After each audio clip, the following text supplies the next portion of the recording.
coffee, big cup, and hello. Welcome back to another episode of the Gilmore Way Podcast. This week, we're taking a deeper look at everyone's favorite bad boy, Jess Mariano. This character appeared in 37 episodes, starting with Season 2, Episode 5, Nick and Nora, Sid and Nancy, with his last appearance in the main series being Season 6, Episode 18, The Real Paul Anka, plus appearances in summer and fall in the year in the life. I personally have a lot to say about this character this week, as I am Team Jess, even though Kate may not be. And I will say that I am also speaking on behalf of perhaps certain gnomes like Pierpont, who remembers a certain travesty done to him. But I will still go to bat for Jess all day, every day, because I think that he was, problems aside, a really good individual. So I'm very excited to explore him this week and talk about him. I mean, there's a difference between him being a good individual and the right guy for Rory. But we'll get into that a little bit more. I've worn my what is much Jess t-shirt from the FanFest merch from 2020, and I've got my Caution Hot and Literate Harvard mug. I thought that was fitting for today. But yeah, season 3 is the perfect time to talk about Jess because most of his screen time comes in seasons 2 and 3, and that's where we get the most info about him. Though his appearances are impactful but brief in seasons like 4 and 6, as well as the revival. But before we properly get into this, please like, subscribe, share, drop us a comment, tell us your thoughts about Jess. We know you have them. It really does help us out. And we promise not to devil egg your car if you do it. All right, let's get started with an easy one. What is your favorite thing about Jess? That's a great question to lead us off with. I will say one of my favorite things about him is his ability to recognize the potential in other people. And I think he did it most specifically with Rory, obviously, because they were in a relationship and she was probably the one individual that he cared about the most in life, at least at that time. But I feel like for everything that Jess had going on within his own life and all of his own personal struggles, he was really able to see everything that Rory had going for her in terms of her intellect, in terms of her potential with going on to university, a potential career path that she could have. And even when she would doubt herself, I feel like Jess was always someone who was there to pick her up and encourage her. And we even see him do that again in the revival when she's floundering in her 30s on a career path that has tanked and she's unsure of what she should be doing in life. And she's really just skeptical about what her own future is going to hold. He's still there to push her and encourage her. So I would say that is one of my favorite things about him, is just how he's able to perceive the potential in others and recognize their strengths and then take those strengths and try and motivate any individual to want to do better for themselves. Again, I feel like he did it most with Rory, but I feel like I also saw a little bit of it with Luke and their relationship and how they kind of helped pick one another up. So that would be one of my favorite things about him. But what's your favorite? Well, see, with that, what you just said, I'm like, I don't know if that's like actually a trait of his or if it's just something that's sort of more Rory specific. I can see a smidge of it with Luke, but like his interactions with Rory are the dominant thing that we get. So obviously we see the most of it. But I almost sometimes feel like Jess is a stand-in for the audience where we're like, do you really want to be an international correspondent, like foreign correspondent? Are you really cut out for this job? Like, are you sure that you want to be in a foxhole somewhere? And with the, why did you drop out of Yale thing? She was already on the brink. She was this close to moving out anyway. So I stand firmly that like he didn't have some sort of unique perspective on that or ability to lead her in the right direction. He just kind of happens to come in and like play some Mr. Miyagi for her every so often. Like, I don't know. I think it's a little overstated, shall we say. I guess my favorite thing about him is a little more meta with, I like that he's a more complex teenage boy character than we get in a lot of other teen shows. And, he had such good established character by the writers in a way a lot of the other guys on the show did not have, especially the younger guys. We knew exactly kind of who he was and where he came from and what his background looked like. We eventually met his mom and his new stepdad. We saw him interact with them and eventually with April. And so he got a lot more development than a lot of guys on the show. And it made him more interesting and more layered. And so it was more interesting to watch him develop and to watch him grow, I think. So I like where they took his character. He was so interesting and so compelling that they were about to give him a spin-off. And, I am still of two minds about how good that spin-off might have been, because I don't know that it would have had quite the same charm as Gilmore, but he was so well liked that like they almost gave him his own whole thing in California. So I appreciated that they gave him more layers and more nuance than some of the other characters. Granted, I also don't know that that's saying much, because while I think he had some of the best development on this show, there are other shows that blow character development out of the water, and so it makes me look at him in a bit of a different light when I see like how other characters develop how other shows develop their male characters. So I'm starting to pull back a little bit on being like, oh yeah, Jess has the best character development. It's not terrible, but I've had better. Yeah, I agree. His arc was not a straight sort of, I think, you up and down. I think it kind of, I don't know, I almost think of like, this weirdly came to mind, the Billy Madison Rizzuto, where it like squiggles with the Z's. And I feel like sometimes, Ruruto. And I feel like that sometimes was Jess's arc, where it's just like, maybe just. Yeah, I think most people's growth arc is like that. It's almost never linear. Like, that's just not realistic. Even in other shows I've seen, you get a lot of rebounding and up and down. Yeah. But how do you feel about how Jess was introduced to us and what we saw from him very early on as we're starting to get to know him and seeing him step into Stars Hollow and really know and find out what his persona is? I've said this before, but I will say it again in case you haven't seen the episodes in which I said this before. He was such a breath of fresh air in season 2. I loved his introduction. Nick and Nora, Sid and Nancy is a great episode. Very well done.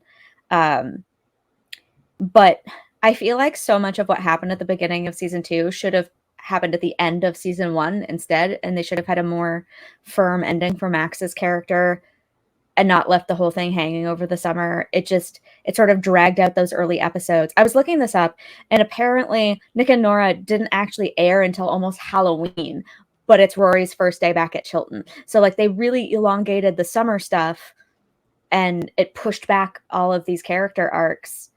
And as much as I enjoy some of the episodes at the beginning of season 2, part of me is just like, oh, why did we like waste our time on this? We could have had Road Trip to Harvard be episode 1. And like those episodes would have been just as good as if they were at the end of season 2, or sorry, at the end of season 1. Like just move Sadie and Hammers and Bales and Red Light on the Wedding Night just tack it on to season 1, start with Road Trip to Harvard, and then continue. I think the pacing would have been a lot better for the season if they did it that way. But I do like this felt like a good time regardless to bring in a new character, because it was season 1 fumbled a little bit, I think. It wasn't as exciting, maybe, as it could have been. And I really liked the dynamic that he brought to the show. It really gave Luke some more meat to work with. And Scott Patterson's a fantastic actor, so I really got to see him bouncing off of someone else and trying to take on a new role rather than just the grouchy diner owner who's in love with Lorelai. So that was nice. And obviously we see very early on that he is very troubled, and I think it sets up a lot of great drama to come for the rest of the season. What about you? I really liked his entrance. I can understand where he's coming from. I mean, as bad as it is when he just takes a look around and he says this town is weird and full of jerks, I mean, I can understand that response because here's a young person who's just been uprooted from the life that they've known, even if it wasn't the most stable home life to begin with, dropped into a completely new environment where they're not going to have any friends, where they're not going to know anybody. There's probably no socialization, at least at the beginning, to be had for them. They're going to be put into a new school system where they don't know what to expect. Again, there are no peers, no acquaintances, nobody to talk to. You're living with an uncle whom you've never really known your entire life, who is family, but might as well just be, the stranger next door. Jess had nobody going into that community. So I think he actually handled himself very well for his age, especially just going into a situation like that, not knowing what to expect, not really having any significant support system in Stars Hollow that was going to be present for him. And until Rory comes along, I really think he doesn't have anybody or anything that's going to bump him up and be like that inflation and that support for him. So I think he adjusted as well as he could off the bat. He still had some things that are always going to need to be worked on, especially starting out and even once he meets Rory. But I feel like his initiation into Stars Hollow was as well adapted for him as an individual as it was going to be for someone in his shoes. I mean, yeah. When you say in his shoes, that makes me want to talk about sort of his upbringing, because we don't meet Liz yet, but we get a lot of sort of like background stuff about her sprinkled in. And, I think it really informs his character a lot. So we could probably kind of start building that foundation for ourselves as we continue through this conversation by discussing his childhood. What do you think his childhood was like? I feel like it was probably, unfortunately, extremely rocky. I mean, we don't even know if he necessarily spent all of his time with Liz or if he was just bounced around to other relatives. It wouldn't have surprised me if he was, because Liz also had her own health issues, alcoholism, potential drug issues, other things like that going on that really would have hindered her ability to raise a small child and even a young adult. So I feel like Jess was probably fending for himself from a very early age. He was probably having to get himself to school, make his own meals, feed himself, clothe himself, at least in terms of dressing himself. And so there was probably a very independent nature and independent streak that was instilled from him from a very early age, not just because that was who he was, but that was because it was who he had to be, because he didn't have anybody from a parental or a guidance figure to be like, this is what you should do. He probably had to figure all of that out for himself. And it's not always a bad thing in terms of how it can make a person resourceful and I don't know, street smart, book smart to an extent. I think he definitely had both going on. But when you think about and I think he was probably growing up again with no parental guidance whatsoever. And if it was there, it was very limited and probably not advisable or a good thing to look upon or a good thing for him to see in terms of modeling behavior. I'm actually surprised a lot of the time that Jess didn't turn out worse than what we saw him to be, even when we get to know him. This was a kid that was obviously very troubled and falling off the tracks, but he was still, I think, trying to maintain some semblance of keeping at least himself on them as well as he could. This is an individual who could have been in a lot more serious trouble and had a lot more against him starting out. So I think he had a lot going for him in that regard, in terms of, I mean, he could have been in a group home. He could have already had charges brought up against him if he had really floundered in that way. But he was trying, I think, to the best of his ability to make his life better for himself. So yeah, I think it could have been a lot worse than what it was. I agree. It definitely could have been worse. I'm actually surprised it kind of wasn't worse, because based on what we see him getting up to in Stars Hollow, from the sounds of it, the way Liz described him when she talks to Lorelai about this in Nag Hammadi is where they found the Gnostic Gospels, is that he was hell on wheels and she couldn't do anything with him. So that makes me think that he was getting up to very similar behavior in New York as he was in Stars Hollow. And, you know, in Stars Hollow, it comes off as like, oh, this is goofy. Stuff like this never happens here. We're riling up Taylor Dosey. But like, he was stealing, he was vandalizing, he was like messing things up. Like when he breaks into the movie store and starts swapping tapes and stuff because of the whole like pushing back against the censorship thing. If he was doing that kind of stuff in New York, like, and was, you know, consistently engaging in that kind of behavior, he's lucky he never got caught and charged with something. I mean, we don't hear anything about a juvenile record or any kind of engagement with law enforcement, but kids like him often do end up in situations like that. And he's just very lucky that, you know, Taylor Dosey couldn't exactly pinpoint that and didn't want to press charges, like, you know, didn't have enough proof or whatever.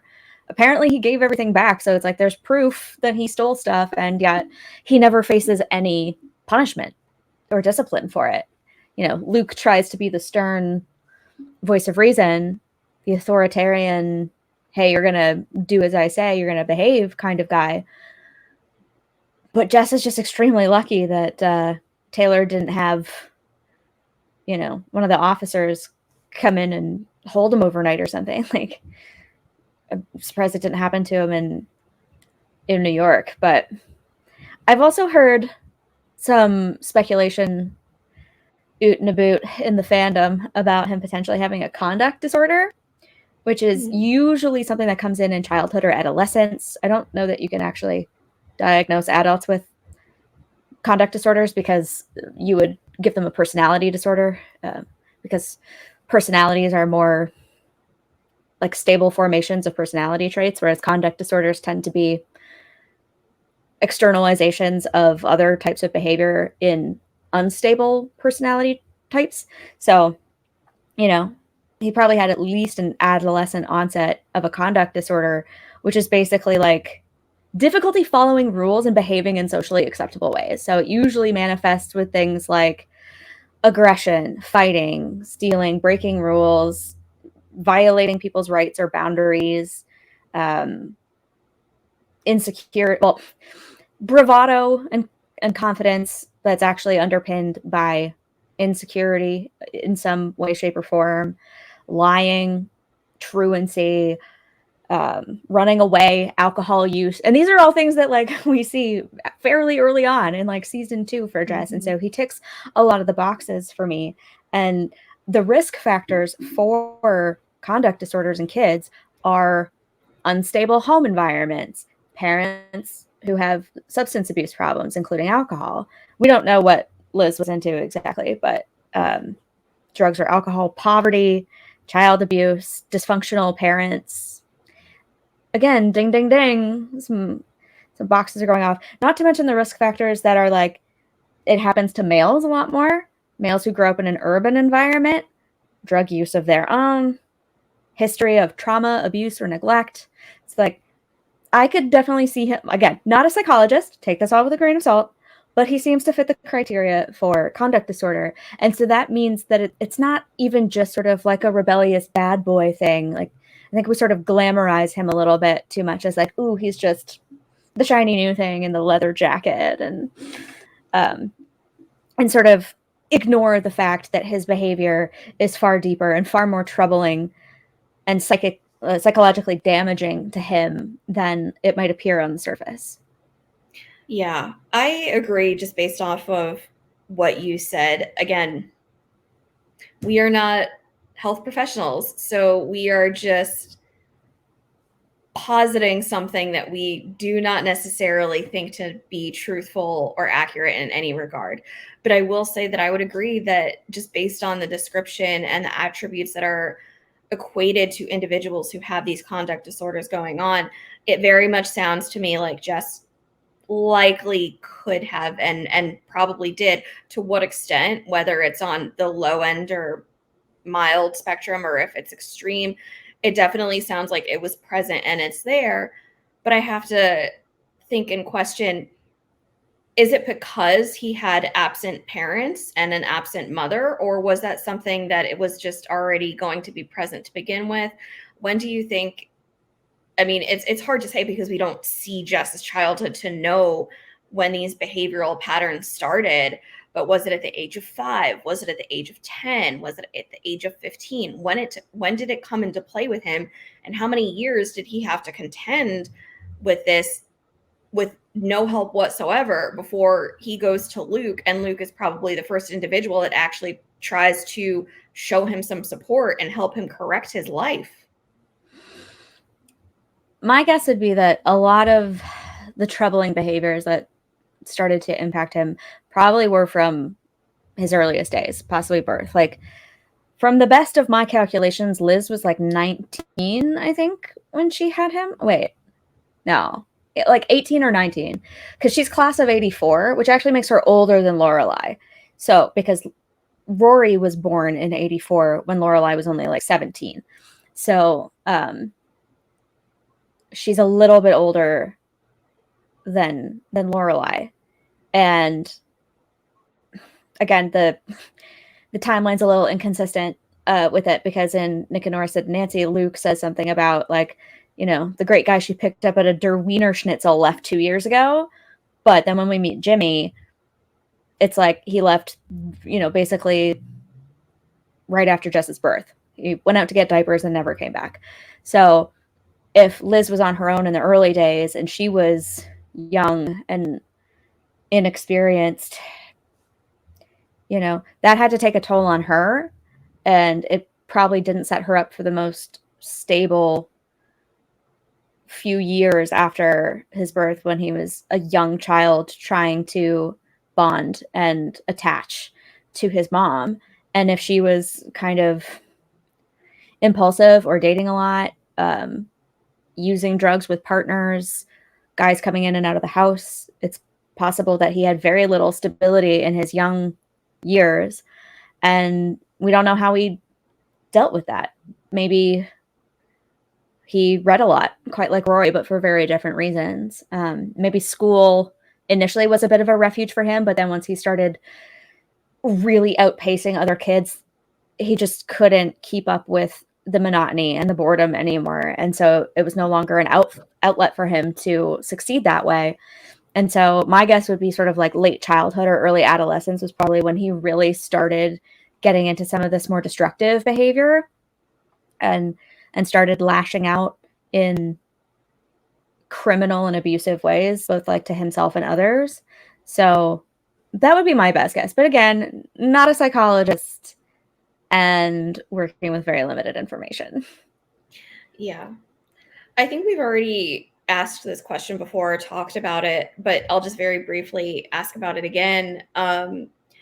Do you think that Jess would have benefited from being sent to Luke earlier? Probably. I don't know by how much, because I think this behavior had probably been underway for a few years, whether Liz knew about it or not. It was probably just escalating, because that's how these things tend to go. Once you start to get away with stuff, you escalate to gain more and more attention. Mm-hmm. And again, Luke wasn't exactly the right guy to help him through all this, but at least it might have kept him in a somewhat less isolating environment to be in Stars Hollow longer. Mm-hmm. So I don't know. Oh, that's an interesting question. What do you think would have happened if Jess was part of season 1? Like, what if he came when he was 16 and we had another year with him? That is an excellent question. That's something that I have admittedly never given thought to, but wow. Me neither. I think. What a just first great question. Wow, that's going to inspire so much thought, and I'm here for it. Do you want to answer first, or? I only have like a partial answer, so it'll give you a minute to like mull yours over. But I think it would have been a lot more interesting with Dean. Like, I don't know that Tristan would have been made out to be a true sort of contender or anything. Like, Tristan might not have existed, or or maybe he would have, and the stuff with Paris might have gone a little differently if it was Dean and Jess and Tristan. But yeah, I think there might have been more of a rivalry early on between them, as opposed to sort of how it slowly built in season 2. Like it took a couple episodes for them to really start to hate each other. Because at that point, Dean felt fairly stable in his relationship with Rory, and he didn't necessarily know that this guy was interested or was going to be a threat. So I think if it was sort of competition for them to be her first boyfriend, it would have been very different. And that would also, imagine he was her first boyfriend instead of Dean. How would that have messed up Rory's psyche? Oh boy, this is a gold mine that I have never even thought about before. We're gonna, yeah. Not that we're gonna do it, but I almost just want to be like, we'll see you next week, folks. I have a lot to think about right now. Yeah, wow, to answer that, first off, I'm glad he was not her first boyfriend, because I think that would have just really messed up Rory in terms of trying to come up with a standardization for herself of what an acceptable and healthy relationship should look like. And granted, Dean did not do her any favors in that regard either, but I feel like it would have been potentially worse with Jess than it was with Dean. Yeah, but she already had attachment issues with her dad. So like being with someone like Jess, who has avoidance and attachment issues of his own, would have been like a really like triggering experience for like all of her worst emotions and instincts. Yeah. Anyway, continue. Yeah, I agree. I feel like if we had gotten him in season 1, when potentially Rory was still not so solidified in her relationship with Dean, I feel like Jess would have made potentially a stronger effort than we even saw him do in season 2 to try and establish that partnership with Rory, because I think he saw that there was a lot of commonality between them and a lot of things that allowed them to get along well. Granted, we can argue, and we have in the past, and I'm sure we will in the future, on whether those commonalities should and could equate to a successful relationship, because just because you have something in common with somebody doesn't mean that the chemistry or the longevity of a relationship is healthy and should be in place. But I think he would have just had a stronger sort of podium to stand on with Rory in terms of even establishing a friendship, whether or not she was available at that time. And I think that had he just established a friendship first and then built that into a relationship, as opposed to just trying to start off with a relationship with somebody who is not even really available to you at that point, I feel like that's where a lot of that contention between Dean and Jess also came from, because you're fighting for somebody when on one end for Dean, it's like, well, that is your girlfriend. So you do have that's established. For Jess, it's like, she's not yours. You don't have a right to, try and pursue something with her right now because she's not available. So it's wrong for you to do so. But this is my long-winded way of saying that I would have loved to have seen him in season 1 just establishing a friendship with Rory first, and then seeing if they can build upon that friendship into an even more healthy relationship, as opposed to just trying to steal her away when she's not available, because that's what led to the rivalry between Dean and Jess. So yeah, that's an excellent question. And I think it would have definitely also played into maybe how Jess could have just associated into the world of Stars Hollow, even if he thought that it was weird and these people are backwards. If he went into it with a better mindset of just establishing friendships first and trying to find people that he can relate to, instead of pursuing someone in that way and then having jealousy and everything else come into play, maybe it would have just been like emotionally better for him, especially from a socialization standpoint. I have a lot to think about there now. That was an excellent question to pose. I need to stop talking because I will just ramble on. The wheels are spinning right now. Yeah, we might have to have a what if episode where we return to that. We've already got some scenarios in mind for something like that, but might have to add that one to the list. But yeah, I see a lot of what you're saying. You're right. He does need more friends, but he kind of came into this not really willing to socialize in that kind of way. He sort of latches on to Rory and the idea of that, and she even calls him out on it. She's like, why are you only nice to me? And he doesn't see himself in this town. He's an outsider. People view him as such. He doesn't understand their ways. And so he has a hard time connecting with people. So it's sad, but yeah. He wouldn't necessarily had a lot of time to build a friendship with Rory. With Dean being the new kid in town at the time. It'd be one thing if like maybe Jess had been there for a year or something and they were already friends and then Dean was the new guy and the dynamic was almost flipped between them.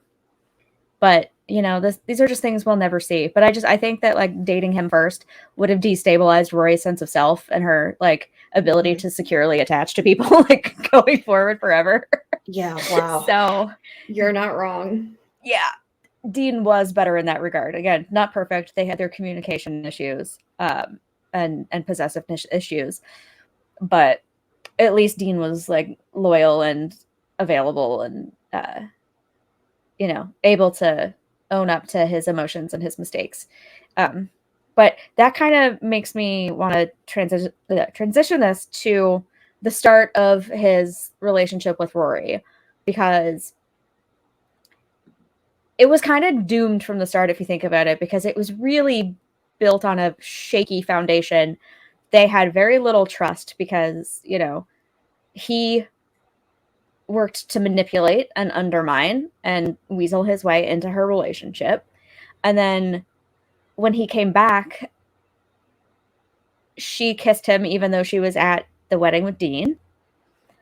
She ghosted him for an entire summer. Then was butthurt when he got a girlfriend, or I don't know if they're boyfriend, girlfriend, but like he started seeing someone over the summer and had, you know, whatever he had with Shane. And she was mad about that. She was really petty about it, both to Jess and to Shane. And she just let it fester for so long that Dean obviously like blew up at her at the dance marathon and like just blew the whole thing up. So that's a bad start. And then in the beginning of their relationship as well, we have Rory having pie with Dean and not telling Jess about it, and her going to the buckle up, I'm Patty, like early the test run, shall we say, of her one-woman show. And again, not telling Jess about her interactions with Dean. You know, we've had this conversation in the Fight Club episode, the Am I the Asshole episode. She doesn't have to qualify absolutely every interaction she has with Dean, but I think the rekindling of the friendship deserved at least a mention. And, you know, being like, oh, you wouldn't believe the crazy thing that happened at Patty's today. Dean and I were like chatting about this, like courtesy, little breadcrumbs. But yeah, their foundation was very shaky. And then there was like the Shane of it all as well. And I actually caught something that I haven't heard anyone mention before. In One's Got Class, the Other One Dies, when Lorelai is up there and she finds a girl in the closet, she says there's a girl in the closet. Like Jess has a girl in the closet. She doesn't say Shane. She knows who she is, or somewhat, because like she's seen her come in and out of the diner and be like, that girl's a freak. Not to mention, Shane is working at the beauty supply when this is going down, because that's Rory. And so unless she's on a quick lunch break and pops up to Jess's for a quickie, she's working. So is that another girl? Jess at the end, when he's having this conversation with Luke, when he confronts him about it, is like, you know, he says that Shane freaked out and got in the closet. And I'm like, is this just the writers messing this up and forgetting that they've got Shane at work when this is happening? Or is he lying to Luke about who that girl was and he was actually cheating on Shane? Again, you're right. And all of the podcasts that I've listened to, and you've listened to, I think probably even more than I have never picked up on that theory being posited. Can I theorize? Is that okay to? That's why I brought it up. Yeah. Do this.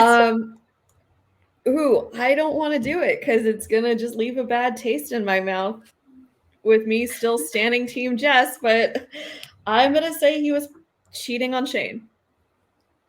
And I think that was another girl. I do think that was another girl. Because I think, and I say like it's important to say like I think, because who can ever know what is going on in anyone's mind, nor should you ever claim to know anything. But again, this is nonfiction, so or fiction rather. It's nonfiction in my heart, okay? It's yeah. Maybe in Jess's mind, like he knew like I don't have anything real in Shane. She's just a band-aid because I want to be with Rory right now and I can't. So I almost feel like I want to like equate him to Tristan, where it's like you just need somebody to be there and to be present because you need some sort of emotional void filled for you right now.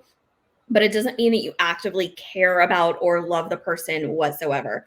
And I feel like that's what Shane was to Jess. She was just, and it does her such a disservice. And as much as I don't love Shane, like I would sympathize and feel for her in that regard. Like, she was just someone who was there to be present in Jess's life because he needed an emotional filler and some emotional, fluff in his heart, so to say, to try and fill in the gap that I think he was hoping that Rory would fill, but she was not available at the time. So until that can be a thing, if it ever will be, he just needs to try and curtail that with, having other girls fill that void.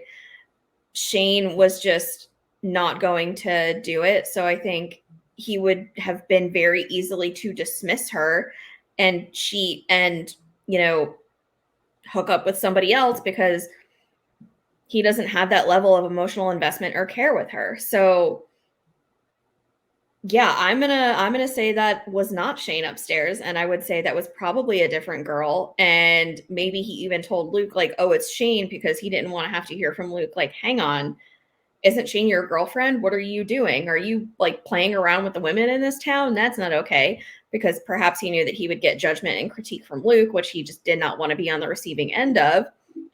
So he just lies to Luke to try and avoid that. But yeah, I'm gonna say that was a different girl up there. Now you. I like that answer because I just do. Yeah, it burned me. It's just down a peg. It hurts me to have to say it. Yeah. But I think it's more realistic that the writers literally forgot about Shane because they worked to make a human being forgettable on multiple occasions. So I really wouldn't be surprised if that's all it was. But, he even says in that conversation to Luke at the end of that episode, like, basically we use each other. It's a symbiotic relationship. It's not anything serious. The girls I really like aren't interested in me anyway. And you're absolutely right about him trying to like fill a void in his heart with distraction and with fake intimacy, shall we say, or attempts at intimacy that like aren't real intimacy, because we see him when he's having sort of a personal crisis in Cake Max, he leans on Rory and behaves inappropriately in that moment with her as a way to distract himself from his own pain. And I think that's what he's doing with Shane as well, which isn't fair to either of them. But yeah, he's not the best at reckoning with those emotions. And yeah, it makes just as much sense to me as anything else that he would just not want the judgment from Luke about, getting around with someone who's like already not Shane, right? So yeah, I don't know. There was something else you said in there that I'm like, oh man, I want to touch on that, but I can't remember what it is now. It might come back to me later, but it's okay. I do want to follow this up just while we're still talking about Jess and Rory, with his actions at the dance marathon. And how do you think that was appropriate? I would say that this is once again an example of him not treating Shane fairly. But there was definitely, that one-on-one male stare down between him and Dean, and just, we've talked about this before, seeing Rory almost as property and not as an individual, and just as like someone to be conquered, or something to be achieved and gained, and like, now that I have her, I won. But what do you make of Jess's behavior at the dance marathon, not only with what he was doing to try and make Rory and Dean actively jealous and uncomfortable, but also with how he was treating Shane? Just talk to me about his entire behavior throughout all of that. Yeah, what you just said there reminded me that the episode after that is called Let the Games Begin. So the episode where Rory and Jess start dating is called Let the Games Begin.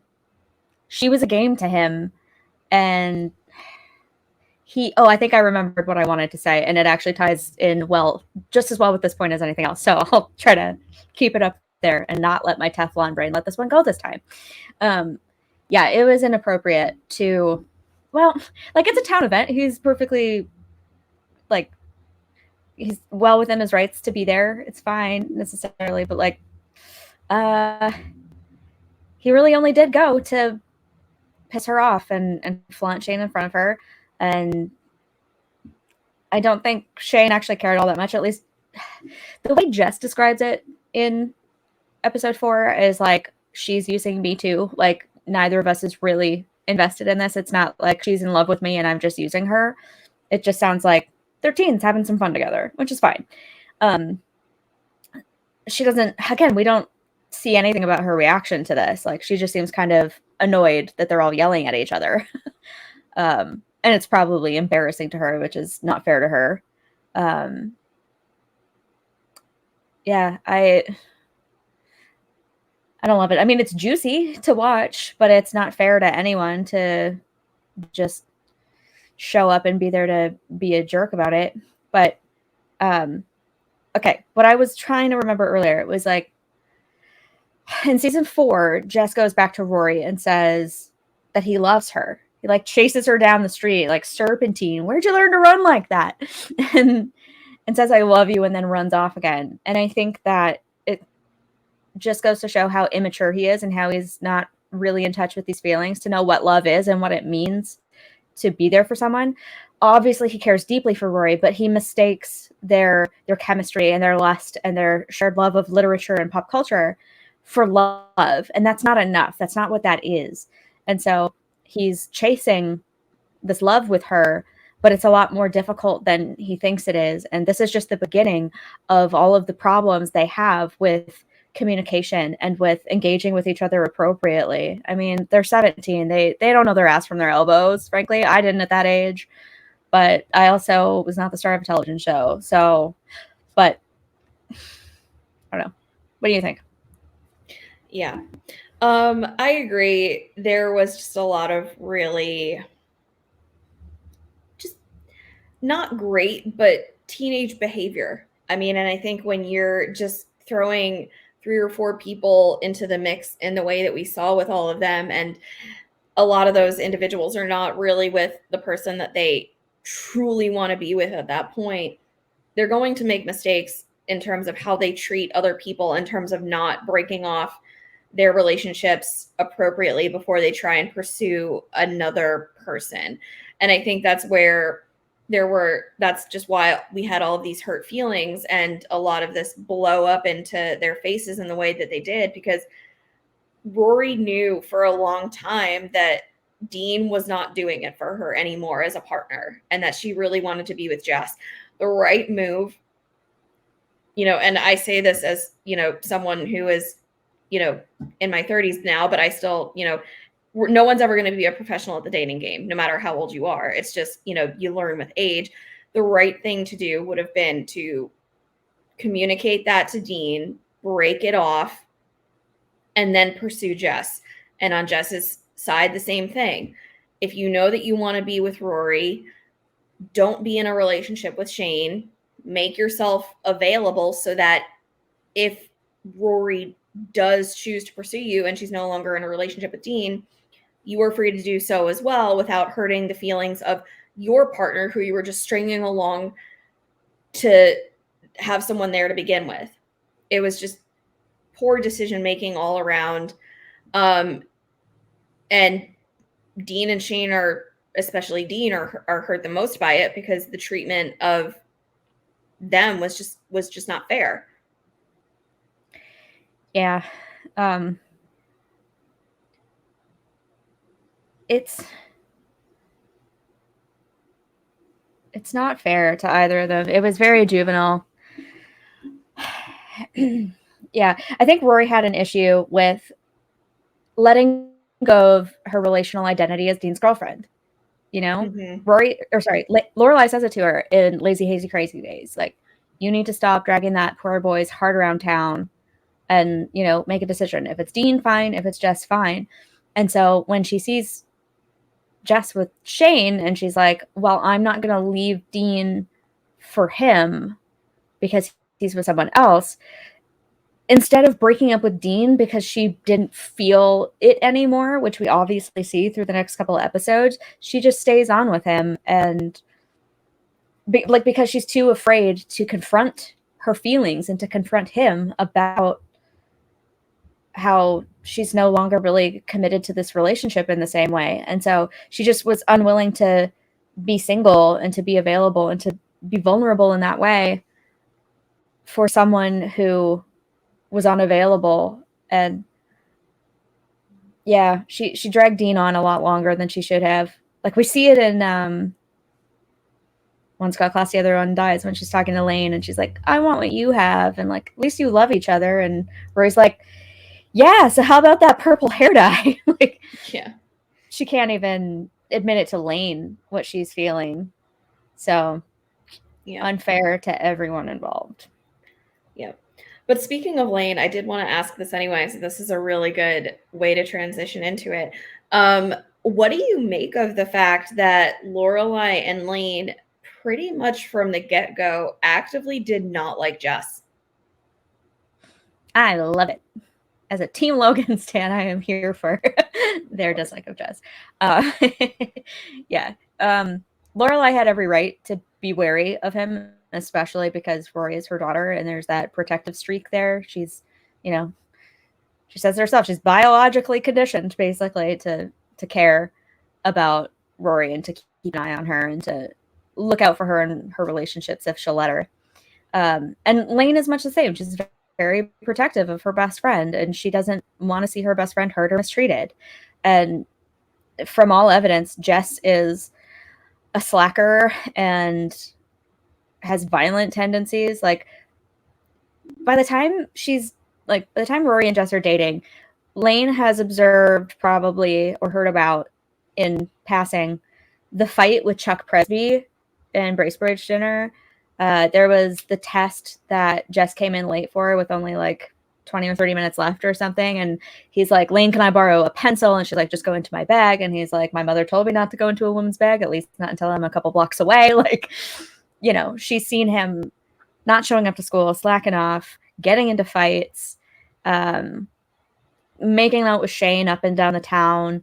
She's been present for several of the altercations between Rory and Dean and Jess and Shane, like the one at the dance marathon.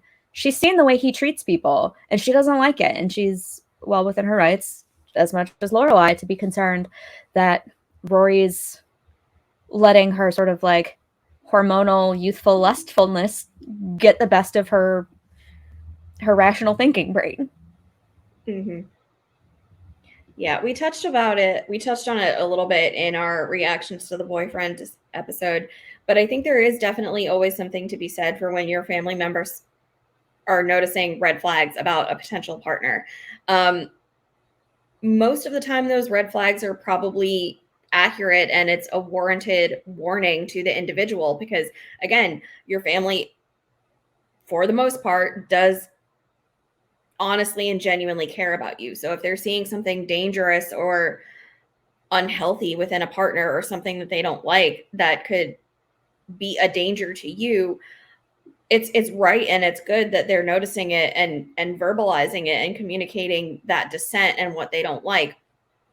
And I think Lane saw it too, maybe not as much as Lorelai did, but it's telling that they're both noticing things about Jess that they're just like, hang on, this guy has some ish going on in his life that I don't necessarily love. And I think I don't want to see, like, in for you as a best friend or as, like, a daughter, that you are dating this person, because I care about you and I don't want to see your feelings get hurt. I think Rory kind of glossed over their concerns and was just so blinded by her. I don't think she was infatuated with Jess, but I think she was just so happy to not be single after her relationship with Dean ends, that she still has someone there and is present for her. That's a hard thing to want to give up, because sometimes you just don't want to be alone. So I think when that happens, it's easy to gloss over and just tune out a lot of what your family and friends are saying, because you think everything is good, even if other people see that it's not, just because you want to be with that person. Yeah. I could potentially see calling Rory infatuated with him. I think it was one of those teenage, youthful, like, just really intense relationships. With Dean, she respected him for who he was, and she thought he was cute, and she liked to kiss him and liked to spend time with him. But Jess was just this, like, whole other level of connection and chemistry that she's seemingly never experienced before. And, we don't even hear really about her contemplating sex with Dean until season 4, when it's mostly her, like, jealousy and her own loneliness and her need for stability and reaching for the past, that she even starts to sort of, like, go to that place with Dean and to have that, like, fire rekindled a little bit. She was a little too young maybe when she was with him the first time, but by the time she's with Jess, it's like the first time we really seriously hear her thinking about taking that next step in their relationship. I don't know that she ever really seriously contemplates it with Dean. So I think infatuation could be a good word there. But yeah, you're right. Red flags were spotted by Lorelai and Emily and Lane. And yeah, why didn't I bring my? Damn it! I've been doing this a lot lately. I will wait for the both of us. There you go. I've done that in the past where you've forgotten yours, so it only like balances out. Yeah, everybody kind of spotted it except for them, and you see it as their relationship progresses through the second half of season 3, where he's not showing up for her. He's not calling her to tell her what the plans are. He's trying to buy her off and love bomb her with tickets to the Distillers when he messes up. He is cutting out on school and not telling her about it. He's flunking out of school and not telling her about it. And she's so defensive about it too. Like in Say Goodnight, Gracie, when Dean tells her about the proposal with Lindsay, he says, it's not my fault that Jess treats you like garbage. And she's like, he does not treat me like garbage. And so she can't even like hear what's being said or care about anything else that Dean is talking about. She's like, he doesn't treat me like garbage. If you have to get that defensive about it. Sometimes he does. Yeah. There was so much buildup that their actual relationship fell flat for me. I think I said this in the Battle of the Boyfriends episode. Once they sort of had each other and that tension was gone, their relationship was just a mess. They were just two teenagers who had no idea what they were doing and didn't know how to be there for each other in the right ways. And even in season 4, when he comes back and tries to say he loves her, he's still not ready, obviously. He doesn't even begin to get close to being ready until the end of season 4, when Luke gives him the self-help book and he finally starts to accept TJ and Liz and goes to the wedding and starts to kind of really contend with what these people have done for him and start to see maybe a ray of hope for his familial relationships. And that makes him maybe want some more stability for himself.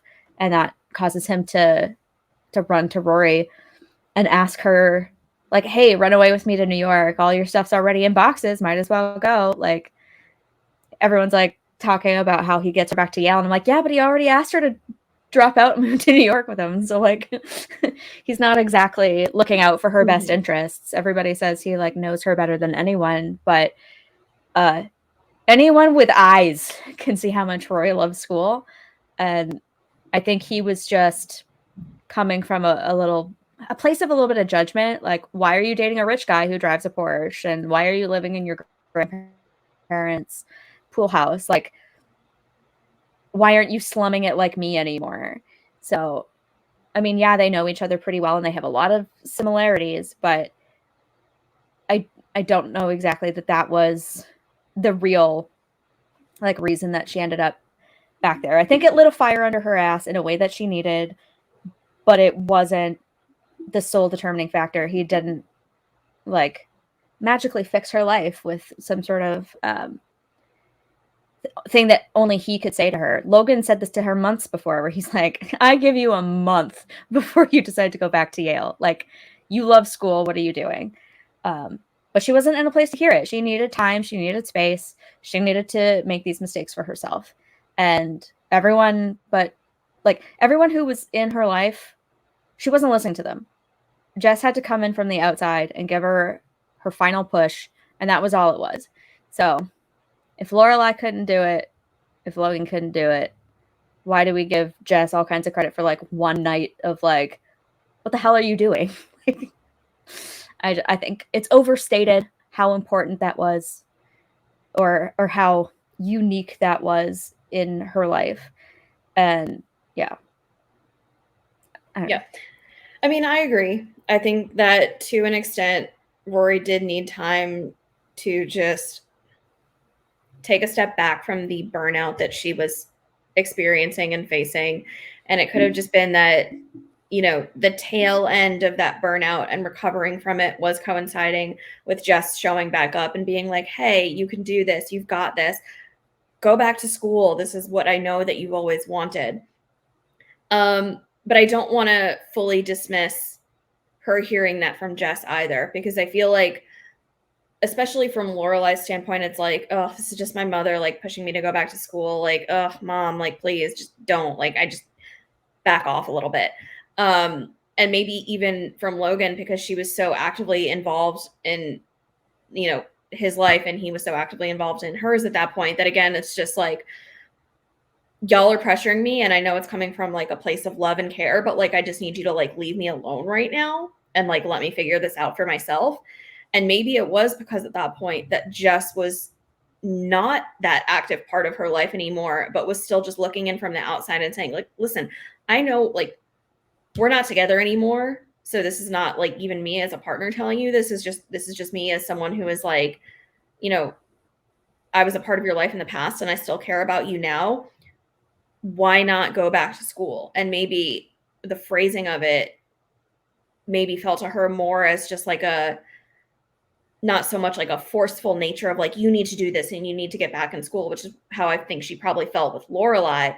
But it was just more of like, at that point, a friend and a past partner just encouraging her. And maybe it did feel a little less forceful. And that was what she needed, encouragement, but not, and motivation, but not in a forceful, like, you need to do this type of way. And how, like, you're failing right now. I think it was maybe just how he phrased it and where it was coming from and the place that it was coming from that allowed her to have a little bit more clarity, again, on top of her maybe being ready to take that step back in herself. Yeah, he was kind of right place, right time with her. Maybe she needed someone with some emotional distance and someone who is a good friend, but isn't so involved, like you said, in her life right now.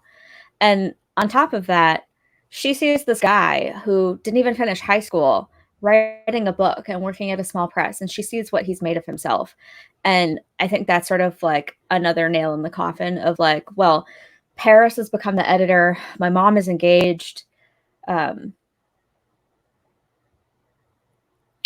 Like everyone's gone back to school. Logan's gone back to school. He's graduating this year. What am I doing with my life? And, you know, it was just enough motivation for her to get that clarity. So, you know, if Jess can pull himself back up to accomplish something like that, then so can she. So it's not that he played no part. I just think that a lot of people overstate it. They're like, Jess is the one who got her to go back to Yale. Well, he wasn't the only one who tried. He just happened to be there when everything else was already falling apart a little bit. But why don't we move forward in time a little bit more and talk about the revival? Because it's sort of like the culmination of his arc. We see a little bit more of him in season 6 when she goes to visit him in Philly and tries to cheat on Logan, which is just a whole thing. I don't know if I want to get into that right now because I want this to be more about like Jess's overall arc. I guess it sort of factors in because Rory going to Philly wasn't about trying to get Jess. It was about trying to get back at Logan. And she had the choice to choose him in that moment, to leave Logan and to make a play for Jess, and she didn't take it. And then we see in the revival that she is ghosting her boyfriend. She's sleeping with an engaged Logan. Jess shows up when she's at a very low point. She's in a rut. She's broke. She doesn't have a car.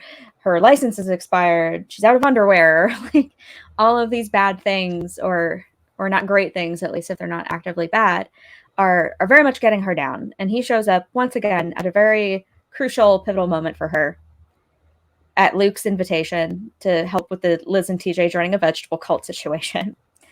And he encourages her to write the book about her life with her mom. And then we see a little bit more of him as he interacts with Luke, as Luke is struggling in his relationship with Lorelai. I actually think that's the stronger part of the revival for me, is him and Luke, and just really being there emotionally to be a sounding board for Luke when he's trying to work out why Lorelai has gone off to do wild, because he thinks it's her getting ready to leave him.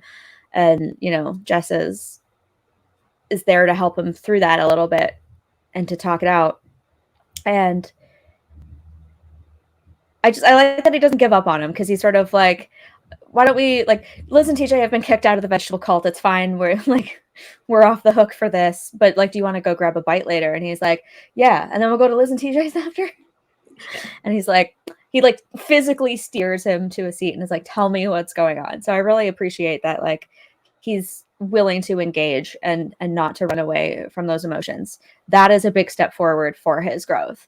And I think the Rory stuff is kind of weaker than that. And we see, you know, at the end of fall, the night before the wedding, he's just sort of sitting there telling Luke that he's Randy Gerber hot.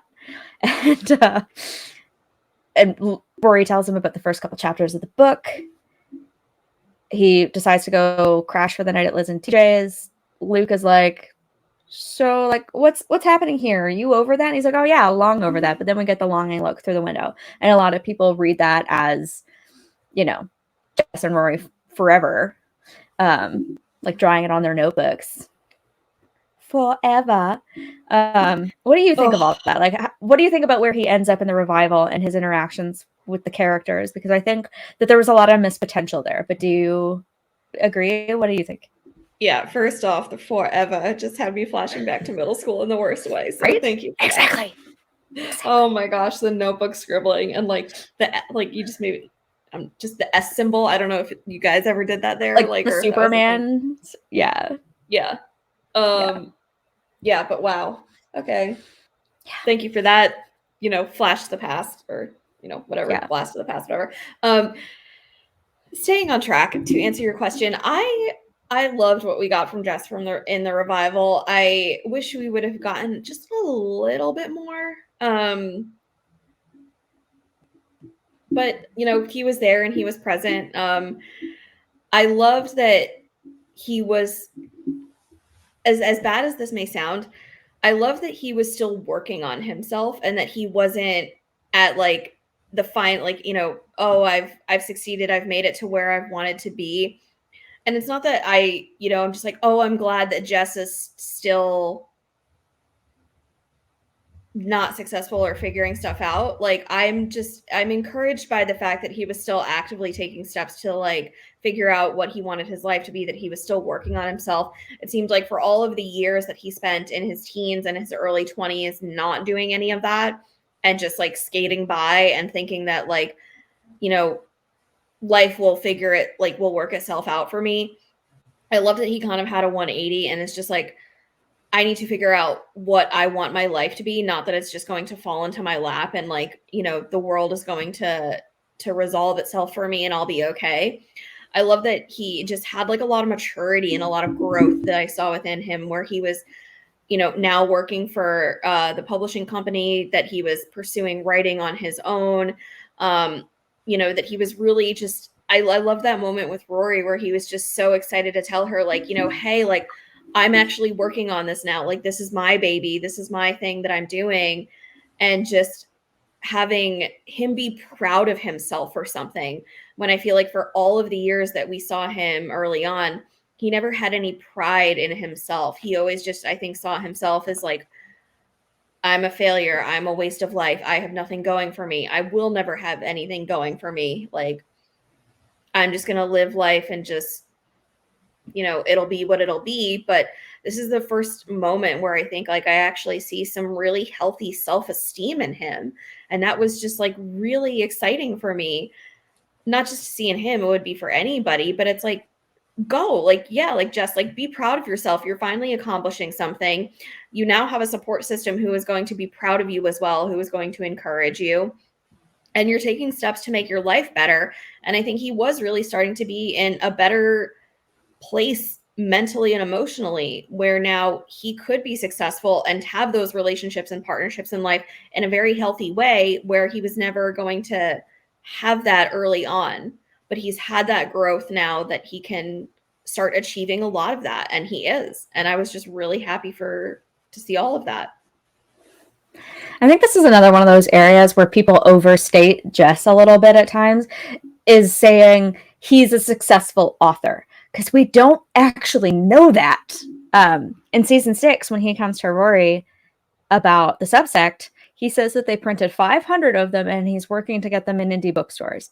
After that, we never really hear. We see Truncheon and we see that it's small and they have poets come in and all that kind of stuff, but we don't get any indication that his book sold really well or that they did another print run of it. We don't know what he's working on in the revival. All he says about his life is that he's stable and nothing permanent.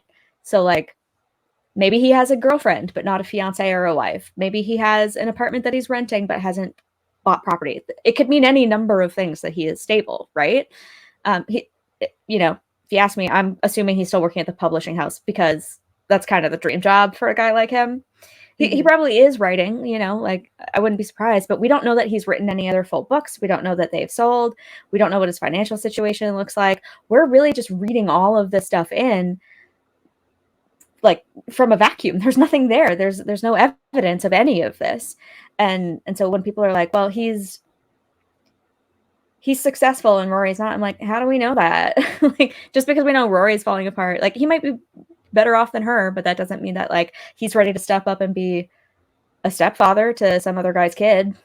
So there's that side of his growth.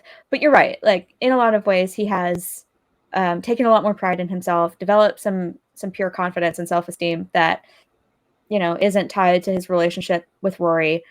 He's a lot more emotionally available for Luke and for others. And those are all positive moments of growth for him.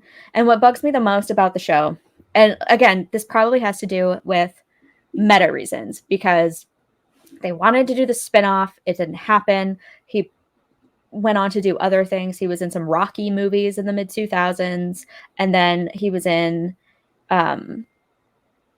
Heroes after that. Although I think maybe Gilmore had ended by the time Heroes started, but they were probably filming or something. And so like, he wasn't really available to come back as much as they might have wanted him to. So they couldn't really revive the Rory Jess relationship, thanks to Milo Ventimiglia's availability. But like, the fact that they brought him back and just had Rory try to use him to cheat on Logan, like, that was a bit of a dig. And then I think he was underutilized in the revival as well, which probably also had to do with, I'm assuming, his This Is Us filming schedule. I was thinking about it. I was actually watching the revival today, and I really wish that they had maybe like cut the scene. Well, not entirely cut it. I did like Kirk's freak out when he was like, I messed it up. I went way overboard. I need to throw up, but there's tile in the downstairs basement and it hurts my knee, or sorry, in the downstairs bathroom and it hurts my knees. Like that part is great. I love anything Sean Gunn does. But the rest of that Mhm. scene just kind of feels like filler in what's already like a 90-minute movie, basically, where, you know, Luke comes down the stairs in his wedding suit and Jess tells him how good he looks. Lorelai comes in. Luke freaks out because he's like, tomorrow's the wedding. We're not supposed to see each other. But then they just have dinner and pizza together. Like, they're not getting married tomorrow. I don't know. And then, you know, the freak out on the porch with Rory being like, my book, you know, 3 chapters. It feels like it could have been better. And again, I'm assuming because Milo wasn't available for so much, and that's why they had to use like an interior set, and they couldn't do much with him. But like the scene where they get married at the end, I just wish that they had been able to arrange the filming of that for when Milo was there, because people have pointed out in the past that it makes no sense that Jess wasn't at Luke's wedding because he was there in town. Like, why wouldn't they just go grab him for this? And I really wish that we had him as part of that reflecting light scene, like, especially if they really did want us to buy into Rory and Jess being people who had like that chemistry, that interest in each other, that connection. If they wanted us to see them as a real viable prospect, they should have done more to build out their relationship. They should have utilized his character better. They spent way too much time on her and Logan if they wanted her to end up with Jess ultimately. Like, if that was really the direction they wanted to take this, if they wanted to leave the door open for another revival, for Rory and Jess getting together later, I need more than what we got. They didn't give us enough. And I would have loved to see him in that scene, like dancing with Rory, and then they're all just sort of like celebrating together. And then I would love to have seen him and Luke talking to each other across the square from Rory and Lorelai as they were sitting on the steps of the gazebo drinking champagne right before the final 4 words, and just have that meaningful look be like after that whole like wedding scene. If you want me to buy into them, give me that. Don't give me the crap that we got at the Gilmore house. Like, that just felt like, well, we wanted Milo here for that, but we couldn't get him, so we wrote this other scene that we can quickly film on the WB lot. Like, sorry, here you go, and you're gonna like it and you're gonna enjoy it. Okay.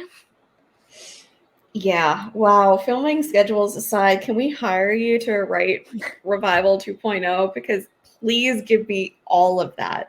Like, hot damn, yes. I would have loved Milo in that entire scene in the square. Yeah, I think I even would have. I mean, I like Lane being there too, but I would have even sacrificed Lane to have Jess there in that moment. That would have felt more truthful and real to me. Because he's, yeah, like, your uncle's getting married, and how are you not an active part of that scene when you're already in town? Like, I just don't get that either.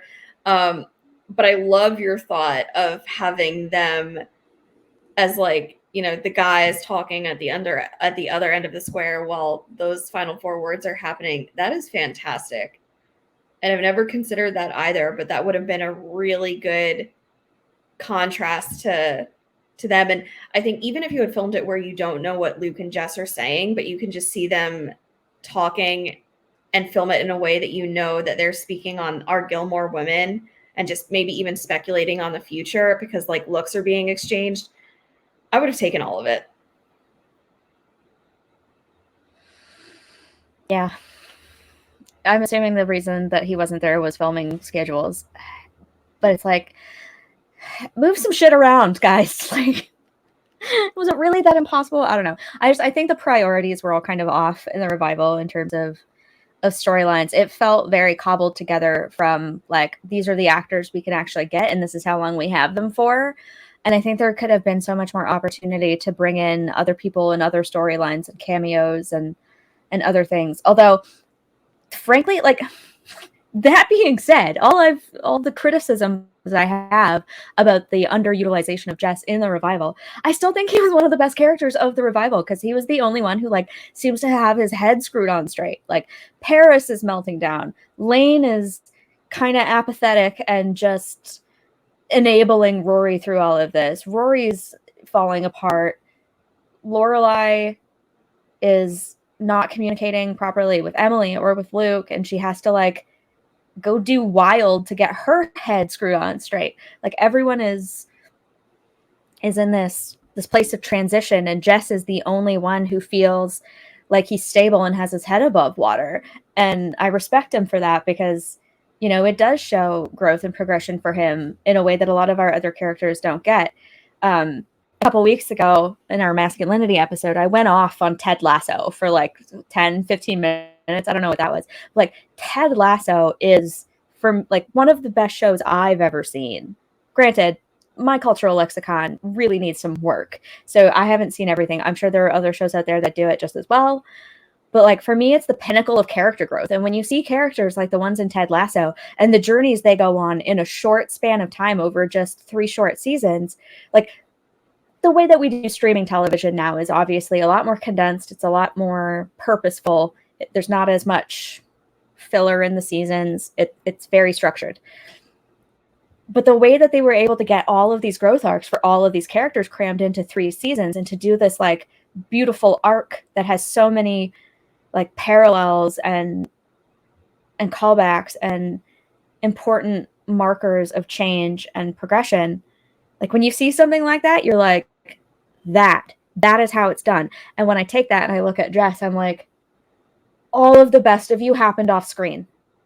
And that's not fair to us as the audience. If you want us to buy into Jess as a romantic lead or a romantic partner for Rory, you have to do the work. Write it, give it to us. Tell us what happened to him in the intervening years. Tell us what happened with him and Rory in the years after she broke up with Logan to where we are now. Give us more about his life in Philadelphia. They gave us like 3 lines and then he was gone. And that is why, in a nutshell, I can't be Team Jess, at least not right now. Even Milo Ventimiglia is not Team Jess. He's like, he and Rory, like, they were what they needed for each other at the time, but like, I don't see it for them. Do you think they would ever be good partners in the future with the growth that they've had and the growth that they can continue to have? Or do you think that now that Rory is pregnant, when it's seemingly Logan's child, which I think we both agree upon and most of the fandom can agree upon, is there ever a plausibility for those two to get together? Or is it just, do you think, never going to be a reality at this point? It's not impossible. I don't think that there's anything that would actively preclude it. But for me, what makes me think it's not a good idea, or it's not a satisfying ending for either of them, is that they haven't built this up for us. They haven't shown us how they work together as adults in any kind of real friendship or relationship. We've had like one scene where they get drunk midday at the newspaper, at the Gazette, and another where she's just sort of like showing off her 3 chapters. They get like 3 minutes of screen time together in the revival. Whereas Logan gets this like whole arc, and we see just how connected Rory still is to Logan. And now with him being the father of her child, that complicates the whole thing. And so if they wanted to get me on board, they need to do a lot of legwork to show me, to actually do the work and show me that they work as a couple. Because what we saw of them in high school, that does not work. That is a toxic relationship. They were not good for each other. They liked some of the same things, but they were almost too similar in some ways, where their neuroses clashed with each other. And that doesn't make for a healthy relationship. You need a better balance, and you do need 2 people who know themselves very well and are sure of themselves, and most teenagers just don't. That's not really like their fault. It's just kind of how teen relationships work. But we have no evidence that they've really hung out very much over the last 10 years, that they've done a lot of work to maintain a close friendship. Just because they used to know each other well doesn't mean that they'll make a successful pairing to cohabit and to co-parent, especially when the child isn't his. We have no evidence that he wants kids at all, or that he wants to live in Stars Hollow. He seems happy in Philly. He would have to completely uproot his life to come in and insert himself into a very complicated relationship where it's clear that Rory is not emotionally done with Logan, especially now that she's having his baby. And I mean, I think it's best for the kid in this particular instance. This is not always the case, but I think it's best in this instance when the parents are still so in love with each other, but are sort of kept apart by external forces, that those parents should get their heads out of their asses and try to actually be together. Because a 2-parent household of any sort, whether it's like homosexual parents, heterosexual parents, biological parents, adoptive parents, a loving 2-parent household is one of the best setups for the psychological health of a child. It's more stable, both economically and psychologically. Single moms are out there doing their best, obviously, and there are any number of circumstances that make it impossible to have 2 parents, or maybe there are houses that have more than 3 parents, like Full House scenario. That worked for a reason, you know what I mean? Because there were multiple adults who were there to provide support for the child. And so with Jess, we've seen that he's on a better footing emotionally, but we still don't know that he's going to be the kind of guy like Luke, who's like there day in, day out, doing that, like that labor, that emotional labor, exhibiting that loyalty and commitment to someone. We haven't seen him successfully do that. So anyone who thinks that he's just going to step up and be a stepdad to this kid is pulling stuff out of thin air. Yeah. I'm not saying it could never happen, but they have to establish that he's capable of it, and they haven't. Yeah. It makes me wonder if Jess is ever going to be suited for parenthood if he did want it. I don't know. And I think a lot of that stems too from even the interaction that he has with Jimmy, and here comes the son. You go back to your dad, not even like, Jess actively says, he's like, listen, I don't need a daddy. Like, I don't need to be raised. I'm 18. I'm fully cooked. Like, I just need a place to crash for a month. Can you let me stay here? And Jimmy is just like, at first dismissive, and then is just like, well, let me talk it over and see what's going to go on. And then maybe we can let you sleep on the mattress or whatever. But I feel like even if that interaction and having that negative a response from Jimmy as a father just maybe pushed Jess more towards like, see, this is why I don't want a parent. This is why I don't want to be responsible for a child, because maybe I can't do better. Maybe I'm doomed to fall into this same trap, and I would treat my child in the same way that Jimmy is treating me. Or even if I could do minutely better than Jimmy is, maybe I still wouldn't be good enough. I can see how he would have so much self-doubt instilled based on how Jimmy is treating him, based on how Liz has always treated him his entire life. When you have parents that have been so absent and uncaring, I can see how it would make you reticent to ever want to parent yourself, because you have fears of failure in terms of never being enough for your child. And that's also just really sad. Yeah, and I mean, he's not the subject of this conversation, but I could see similar thoughts a little bit with Logan. But the difference between Jess and Logan is the privilege of their upbringing. So even though Logan maybe didn't have the best emotional support during his childhood, he never felt the instability that Jess did. And so I don't know that he would have the same hangups that Jess does.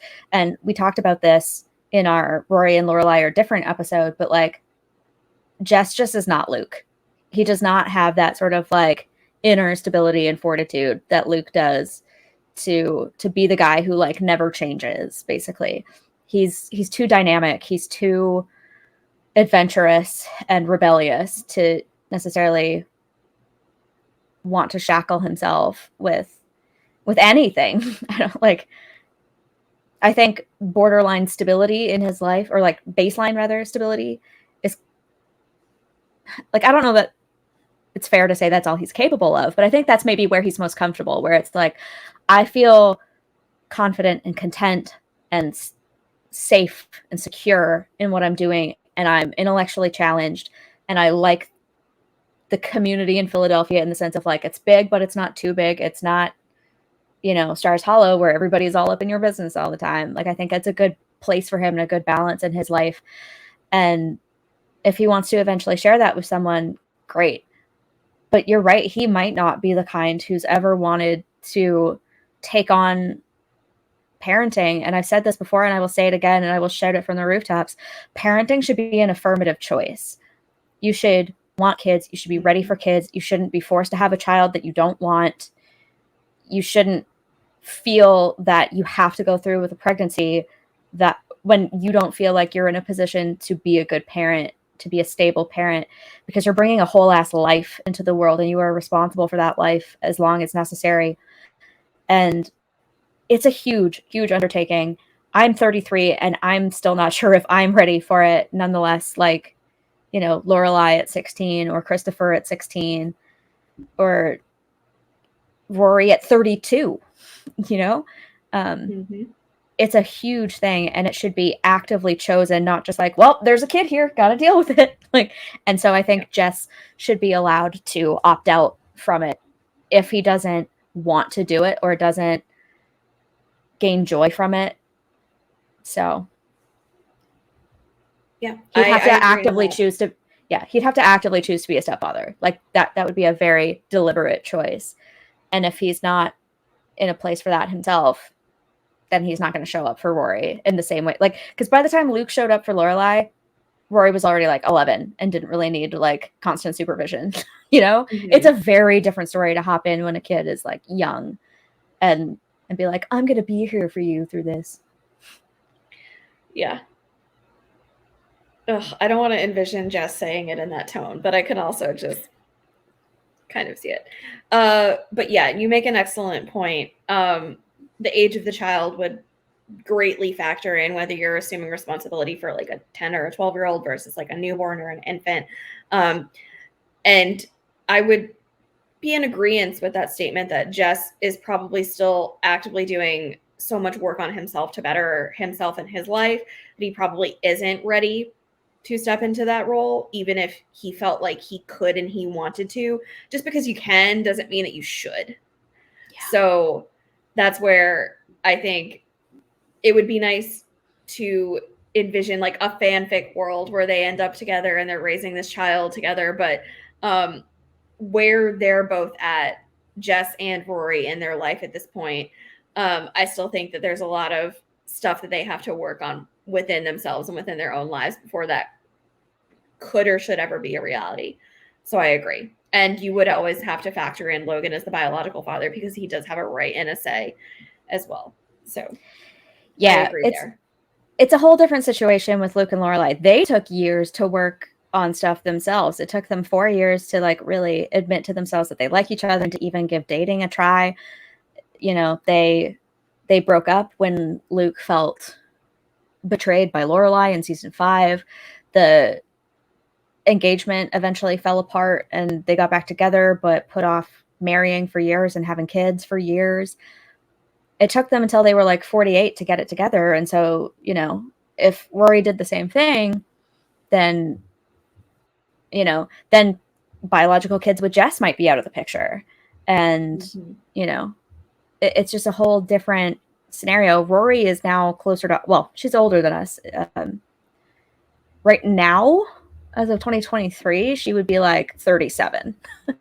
And Logan would be like pushing 40 because he's actually a few years older than her. He turns 25 in season 7. A lot of people forget that and assume they're the same age.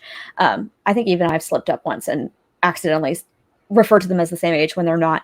But he's even older. So like they're in that phase of their life where it's like, okay, this is a time when a lot of people start to settle down. Lorelai and Christopher were not in that place. Logan and Rory are in a much better position to be 2 stable parents for this kid than Lorelai and Christopher. I hate that Rory turns to Chris and is basically looking for an answer or some justification for her going this alone and cutting Logan out of it so that she doesn't have to contend with her feelings for him and shake up his life entirely. But I don't think Jess is the answer to that either. Like, assuming that he's going to step into the role that Luke fulfilled for Lorelai is unfair and unrealistic. Yeah. I couldn't have said it better myself. Sometimes you're just not ready to step into that role. And I'm glad that our characters sometimes can recognize when they're not ready for those things, because it does them like, you know, not a disservice, but like it's good and healthy for them to recognize it, and it does the other person, you know, it's good for them as well, because at the end of the day, that's how you avoid hurt feelings, broken relationships, instability within marriages, and how that can affect children. So on the whole, yes, it's always good to have that recognition when you're not ready for something, and there shouldn't be any shame in that. Yeah, exactly. And if he never wants kids, that's fine. That's his prerogative. I think we should be a lot more accepting of people who are child-free by choice. And I could see that being the path he chooses. I think he's a great friend to Rory, but I think that's all they should be. I could see him being supportive in certain ways, but like, I don't know that they would make good co-parents. I haven't seen it from any stage of their relationship or their friendship that they have the skills to do that with each other. Maybe that's something that takes work and time, but I need to see it before I'll believe it. Yeah. Yeah. I mean, still, I'll say at this point, I don't see Jess being a parent anytime soon, because I just don't think he's even close to being ready for that. So even if he was to raise a child on his own that actually was biologically his, that would be a choice, but I just don't see him there. So I agree with what you're saying. I have more conjecture. What if we got a revival 2.0 and, you know, we see him back in Stars Hollow, but he and Roy are sort of just like friends, kind of like Luke and Lorelai. Or maybe they start getting together, but then some woman comes out of the woodwork and is like, this is your child. Like Anna and April. And then they also have to contend with the fact that Jess had a kid he didn't know about. I need you to write that fanfic for me tonight.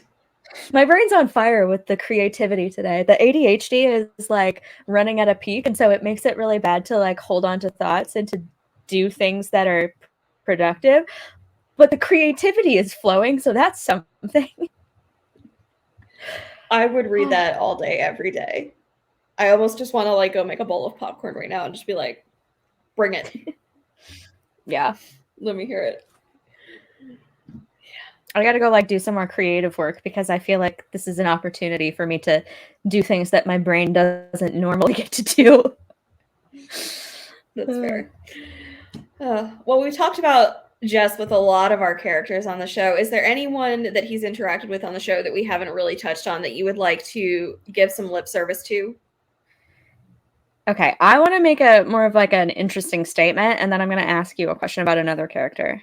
Okay. I don't want to, I mean, we're already at like an hour and a half, so we can't dwell on this for too long. But my statement is, I think in another universe, a friendship between Jess and Logan would have been really interesting, because they're both like very intelligent, very well read, very like fast paced and witty, high levels of knowledge about pop culture. You know, in this like in the same way that Rory interacts with both of those guys on that level, I think they could interact on that level. And I think the main thing that would stop that is Jess being like derogatory about his level of privilege, because there is such a difference between their upbringings, and Jess doesn't really seem to respect people like that. I think Logan could be like, obviously the situation in which they meet is a tense time. He's tired, his dad's bugging him, he comes home and sees his girlfriend with her ex, and it's like, it's not the best. But I think that like it wouldn't be impossible for them to sort of like get over that and actually start to find some commonalities and be like, you're actually pretty cool, you're pretty cool too. Like, you know, people can kind of get over that initial like bad first impression. And I think that they have enough in common that a friendship between them could have actually been interesting. It's kind of the same way that I would have loved to see more of Jess in Paris. Very similar vibes. So yeah, that's another one I would have loved to see more of. We don't get nearly enough of it, but there's like just that one scene, and there's the rub, is so delicious, and I need more of it. But the person I wanted to ask you about that we haven't really touched on, that's sort of like a major one, is his interactions with Lorelai. So why don't you talk to me about their interactions for a little while? I actually think there's more in common between these two individuals than a lot of us give credit for. I mean, one of the first times that these two ever interact on, I think, a significant level that bears mentioning is that scene where Luke and Jess are invited over for dinner. Luke very clearly doesn't want to be there, would rather be anywhere else. Rory's trying to make like the best of the situation, being like, no, Suki cooked some really nice food, just hang out, it'll be fun. I think at that point, like obviously Jess is still in his mindset of like, oh my gosh, like everyone here is weird. I don't want to have interactions with any of these people. I just want to be doing my own thing. Goes into the kitchen and proceeds to lift a beer out of Lorelai's fridge and then just take it onto the back porch. Lorelai follows him and is just like, excuse me, what are you doing? It kind of was, it was good for Lorelai to step in and just be like, nope, I'm going to take that back. But it also kind of felt kind of, I don't know, like, Lorelai, that's what you would have done. So it's good that you're stepping in and recognizing that and, you know, saying like, nope, this is bad behavior. And then going to Luke and saying like, you, I think, have some real problems here. But his behavior was as out of line as I think it might have been to Lorelai at that point. It was a lot of the same things that like she was probably doing as a teenager herself that she wouldn't wanted to have been like, you know, taunted about or like, you know, called out on. So I don't know. Like, I just always felt weird about that because it's not that you should give Jess a free pass for his behavior because you do want him to be better. And I think it's good and healthy that she's communicating to Luke, like, you've got some stuff to work on here with this kid. But to come down on him in such like a harsh and judgmental way when she was probably doing and making a lot of the same choices that he was when she was a teenager, it kind of just feels hypocritical a lot of the time. Like, you were probably doing a lot of these same things. So maybe instead of like coming down on this kid and making him feel bad for these choices and saying like, oh my gosh, like, you're horrible, I don't want you coming anywhere near my daughter. And Jess obviously knew and picked up from Lorelai that she did not want him around, that she did not want him in a relationship with Rory, which is obviously going to dock his self-esteem immensely. Why not recognize some of those similar behavioral patterns that you were exhibiting, try and understand where it's coming from, because maybe call back to how you felt when you were that age and how you would have wanted been treated and responded to, and then try and perpetuate those some like that same type of thing and respond to Jess in that way where you can say like, listen, I understand why you're doing XYZ. I understand why you're feeling this way. What's going on? What can I do to try and like help you or offer you some guidance and be better in that way? I think sometimes she does, but it's also tragic too that Jess is kind of just like, listen, lady, essentially like, I don't need your help. Don't tell me what to do. Just stay out of my way. You know, Yeah. just stay out, like, butt out. Yeah, I think you're right. There is a lot of similarity between them, and those moments are telegraphed very obviously. Like, just they make very similar comments about things. Like, and there's the rub when they both say Rory should burn the house down because of the smell of the Indian food. It's kind of right there for us to see. But I think in that moment, what Lorelai doesn't get is just how much she's inserting herself into a relationship she doesn't really know anything about. And she's assuming that her own knowledge as a mother is enough to help Luke in this moment and to deal with a kid like Jess, who she's like only just meeting for the first time, really. And she doesn't see how she's hypocritical and condescending to both of them in this moment. You're right. She like Lorelai's kind of the queen of hypocrisy. She likes to think that she understands Jess, but she doesn't fully understand him. She had a relatively privileged upbringing, even if it was emotionally neglectful, whereas Jess grew up in an unstable home with a flaky mom, probably men coming and going all the time, no real father figure. And now he's been sent away against his will to a place that he doesn't want to be, that he doesn't like, where no one understands or respects him. And she's trying to play the cool mom card and gain herself some brownie points by injecting herself into their business. And it totally rubs them the wrong way. It gets things off on a very rough start. And I don't know that it ever really rebounds ever. Like, they're civil by the revival, but I don't see anything from them that indicates any, like, any respect beyond that. Like, I'm assuming that Lorelai's opinions toward him have improved, but I still don't know that she's cool with him dating her daughter. Yeah. And I will follow up with this. Do you think like she was just pretty adamant on not wanting Jess to be Rory's boyfriend? Because in her mind, their interaction started out with Jess not treating Lorelai appropriately or fairly and being very rude and disrespectful.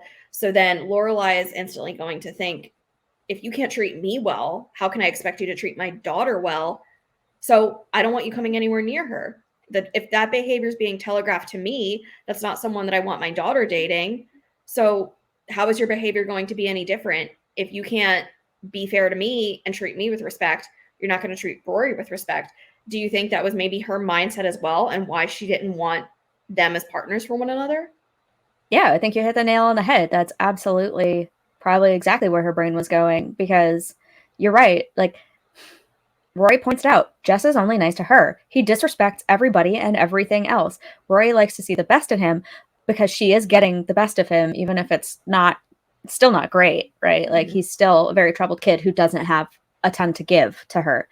But the way he treats everybody else, she just absolutely ignores it and is like, but there's a really great side to him. You'll just see it if you pay attention. But she doesn't recognize the bridges he's burning and the mistakes that he's making and the harm he's doing to the people around him, including Luke and Lorelai, two people she cares very deeply about.